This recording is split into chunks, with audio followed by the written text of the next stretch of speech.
Former President Donald Trump's rallies have long been a spectacle, a place where his fiery rhetoric, polarizing messages, and controversial statements often take center stage. Yet, his recent rally in Georgia was different, not because of the usual bombast, but because of an eerie silence that gripped the audience. The man once famous for riling up crowds now appeared lost in his own words, fumbling through his speech in a way that left his supporters confused and concerned. Gone were the days of roaring applause and chants of "Make America Great Again." Instead, Trump's Georgia rally marked yet another moment where his cognitive decline seemed evident, and the crowd's silence spoke louder than any cheer ever could. This rally wasn't just an ordinary political speech. It was a reflection of Trump's unraveling in front of the very people who once believed he was their savior. His rambling, incoherent statements, his bizarre asides, and his inability to stick to any clear message made it one of the most unsettling performances of his political career. Let's dive into the key moments of this rally and how it symbolized a turning point in Trump's public appearances, where the crowd, once filled with enthusiasm, seemed to question the man they had once so fervently supported. Trump's bizarre start. The two world wars rant. The rally kicked off with what could only be described as a baffling introduction. Trump, clearly off script, began by referencing America's victories in two beautiful, big, horrible world wars.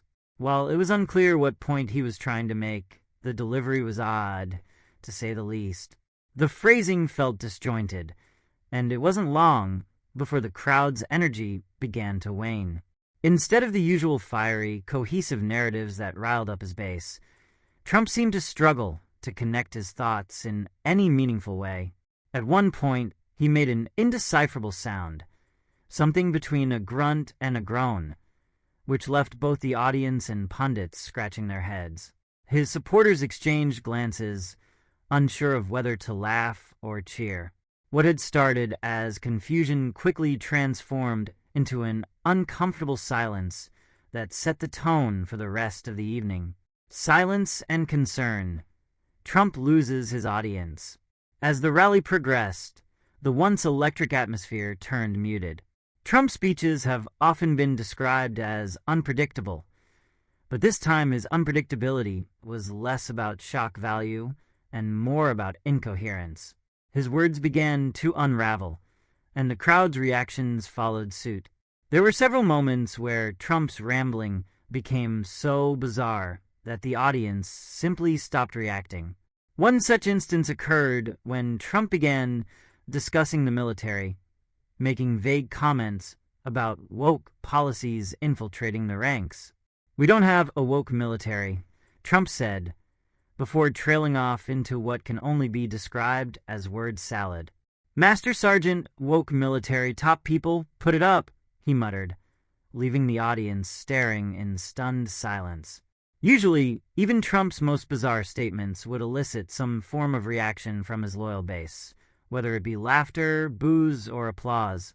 But this time, the silence was deafening. It was as though the audience didn't know how to respond to a man who was once their energetic leader, but now seemed like a shell of his former self. Marjorie Taylor Greene takes a hit, unintentionally. One of the strangest moments of the night came when Trump inadvertently insulted one of his most ardent supporters, Marjorie Taylor Greene. "Not too many brilliant people around, right, Marjorie?" Trump quipped. The comment, which was likely meant to be a compliment, instead sounded like a veiled jab at the controversial congresswoman from Georgia. Greene, who was in attendance, offered a nervous laugh, while those around her exchanged bewildered looks. Trump's slip-up seemed to emphasize the disarray in his thoughts. Once sharp and strategic with his insults, he now appeared to be taking shots at his own allies without even realizing it. It was a stark contrast to the days when Trump could command a room with his biting sarcasm and sharp wit. The crowd, once again, was left in awkward silence. The caravan and other nonsense. As the night went on, Trump continued to meander through topics with little coherence. At one point, he took credit for coining the term caravan, referring to migrant groups traveling to the U.S. border. "I made up that name." "I'm good at names," Trump said with a smirk, seemingly unaware that the word caravan has existed for centuries. This moment of self-congratulation fell flat with the audience, many of whom looked confused by his need to take credit for something so trivial. Trump's obsession with claiming ownership over terms like fake news and caravan has long been a part of his persona, but in this context it seemed desperate, a man grasping for relevance in a world that was slowly moving on without him. Attacks on union workers and minorities. A failed strategy?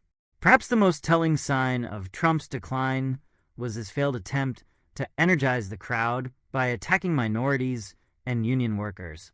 In previous rallies, such inflammatory remarks would have been met with cheers and applause from his base. But in Georgia, the response was muted at best. Trump's attacks on Black and Hispanic Americans were particularly jarring. Any African American or Hispanic that votes for Vice President Kamala Harris, "You gotta have your head examined," Trump said. The statement was meant to be provocative, but instead it felt tired, a recycled line from a politician whose playbook had run out of new material. His attempt to criticize Harris and President Joe Biden's economic policies also fell flat. "They're screwing you," he said, but offered no specifics as to how or why. The crowd, usually eager to join in on Trump's rants against his political opponents, remained mostly silent, unsure of how to react to the disjointed message. The teleprompter fiasco.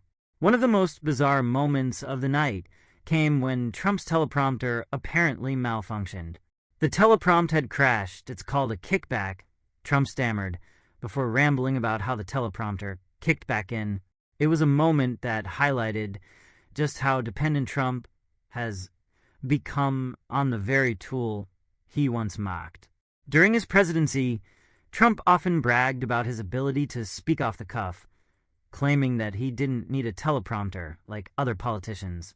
Yet, here he was visibly struggling without it, fumbling through sentences and losing his train of thought. The audience, once again, was left in silence as Trump desperately tried to recover. Kamala Harris versus Trump's cognitive decline. As Trump continued to struggle through his speech, it became increasingly clear that his cognitive abilities were not what they once were. While Harris and Biden were delivering clear, concise messages about the economy and healthcare, Trump was stumbling over his words, unable to articulate any coherent policy ideas. At one point, Trump tried to criticize Harris for her economic policies, but his words came out in a jumbled mess. "She wants to let her millions of illegal Medicare," Trump said, before quickly switching topics to immigration. It was as though his brain couldn't keep up with his mouth, and the result was a series of nonsensical statements that left the crowd bewildered. The final nail: Trump's inability to inspire confidence. The rally in Georgia was a stark reminder that Trump is no longer the political force he once was. His inability to inspire confidence in his supporters, his incoherent ramblings, and his constant reliance on outdated talking points all pointed to a man who was losing his grip, not just on his campaign, but on reality itself. As the rally came to a close, the once enthusiastic crowd trickled out in silence, many of them likely questioning whether Trump was still the man to lead their movement. What was once a vibrant, energetic base had now become a collection of concerned faces, unsure of what to make of the man they once cheered for so loudly. Trump's rally in Georgia was a turning point in his political career, a moment where even his most diehard supporters began to question his mental fitness and ability to lead. What was once a strength, his ability to speak off the cuff and energize a crowd, has now become a glaring weakness. As he fumbled through his words, the silence from his supporters was louder than any applause. For Trump, the road ahead looks increasingly difficult. His rallies are no longer the spectacle they once were, and his grip on the Republican Party is weakening. As the 2024 election looms, the question remains, can Donald Trump regain the confidence of his base, or is his political career spiraling toward an inevitable end? Only time will tell, but one thing is clear. Trump's Georgia rally was a moment of silent shock that will be remembered as a turning point in his campaign, a night when even his most loyal supporters began to question whether he was still the man they once believed in.